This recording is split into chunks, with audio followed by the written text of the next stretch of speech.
Hello friend, welcome to my YouTube channel.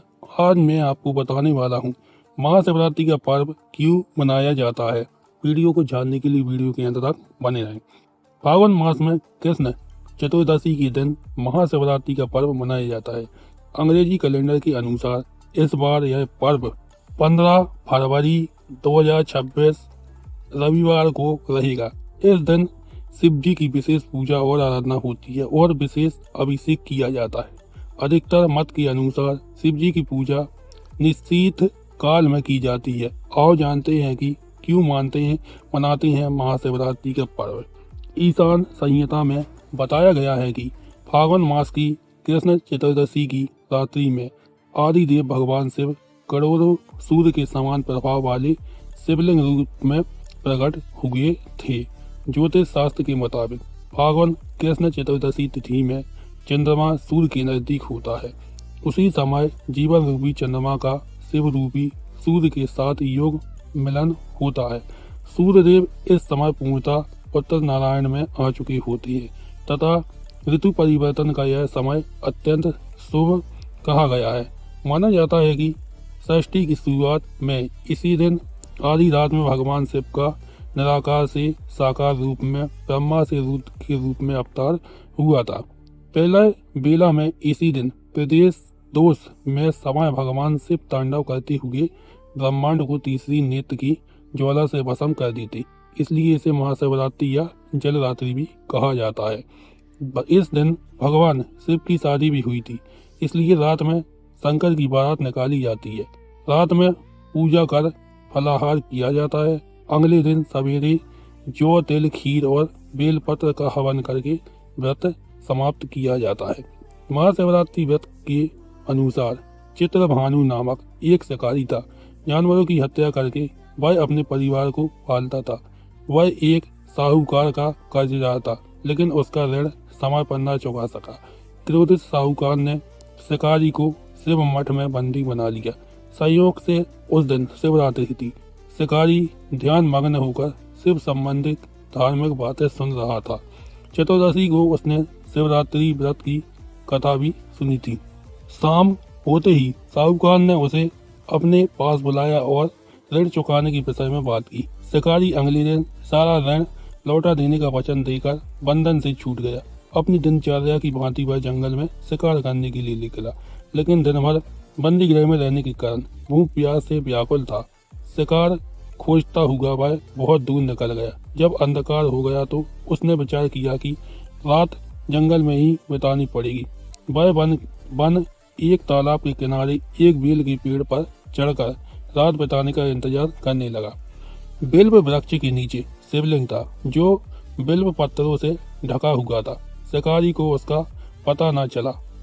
पड़ाव बनाते समय उसने जो टहनियां तोड़ी वे संयोग से शिवलिंग पर गिरती चली गई। इसी प्रकार दिन भर भूखे प्यासे शिकारी का व्रत भी हो गया और शिवलिंग पर बेलपत्र भी चढ़ गया।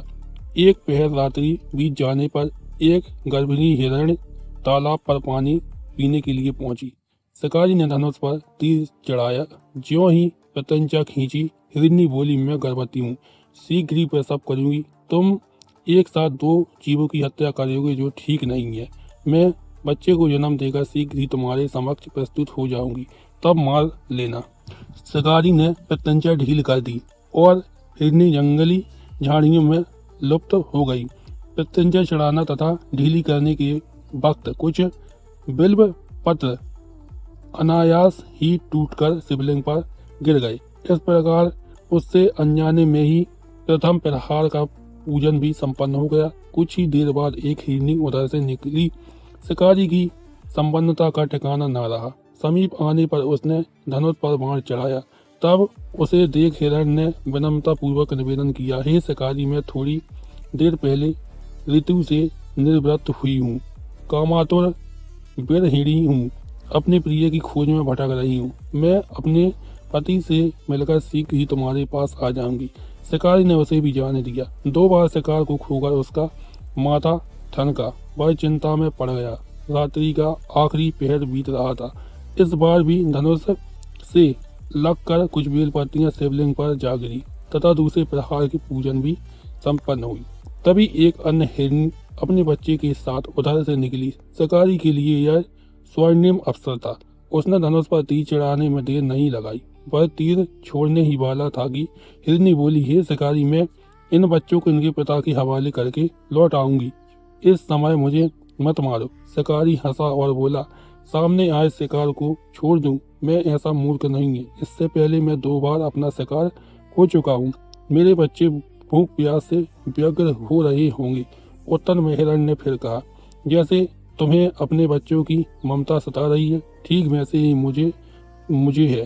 शिकारी, मेरा विश्वास करो, मैं इन्हें इनके पिता के पास छोड़कर तुरंत लौटने की प्रतिज्ञा करती हूँ। हिरण का दुख भरा स्वर सुनकर शिकारी को उस पर दया आ गई। उसने उस मुर्गी को भी जाने दिया।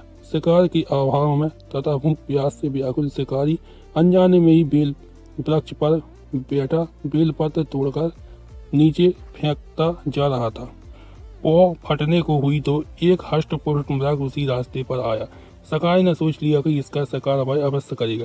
शिकारी की तनी प्रत्यंचा देखकर मृग विनती स्वर में बोला, हे शिकारी, यदि तुमने मुझसे पूर्व आने वाली 3 मृगियों तथा छोटे छोटे बच्चे को मार डाला है तो मुझे भी मारने में विलम्ब ना करो, ताकि मुझे उनके वियोग में एक क्षण भी दुख न सहना पड़े। मैं उन हिरनियों का पति हूँ। यदि तुमने उन्हें जीवन दान दिया है तो मुझे भी कुछ क्षण का जीवन दान देने की कृपा करो। मैं उनसे मिलकर तुम्हारे समक्ष उपस्थित हो जाऊंगा। मृग की बात सुनते ही शिकारी के सामने पूरी रात का घटना चक्र घूम गया। उसने सारी कथा मृग को सुना दी। तब मृग ने कहा, मेरी तीनों पत्नियां जिस प्रकार प्रतिज्ञाबद्ध होकर गई हैं, मेरी मृत्यु से अपने धर्म का पालन नहीं कर पाएंगी।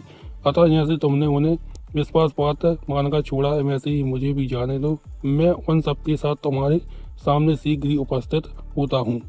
शिकारी ने उसे भी जाने दिया। इस प्रकार प्रातः हो आई। उपवास, रात्रि जागरण तथा शिवलिंग पर बेलपत्र चढ़ने से अनजाने में ही पर शिवरात्रि की पूजा पूर्ण हो गई। पर अनजाने में ही की हुई पूजा का परिणाम उसे तत्काल मिला। शिकारी का हिंसक हृदय निर्मल हो गया। उसमें भगवत शक्ति का वास हो गया। थोड़ी देर बाद वह मृग सपरिवार शिकारी के समक्ष उपस्थित हो गया, ताकि वह उनका शिकार कर सके। किंतु जंगली पशुओं की ऐसी सत्यता, सात्विकता एवं सामूहिक प्रेम भावना देखकर शिकारी को बड़ी गिलानी हुई। उसने मृग परिवार को जीवनदान दे दिया। अनजाने में रात्रि के व्रत का पालन करने पर शिकारी को मोक्ष और शिवलोक की प्राप्ति हुई। अगर आपको मेरा वीडियो अच्छा लगा हो तो वीडियो को लाइक कीजिए, चैनल को सब्सक्राइब कीजिए और वीडियो को ज़्यादा से ज़्यादा शेयर कीजिए।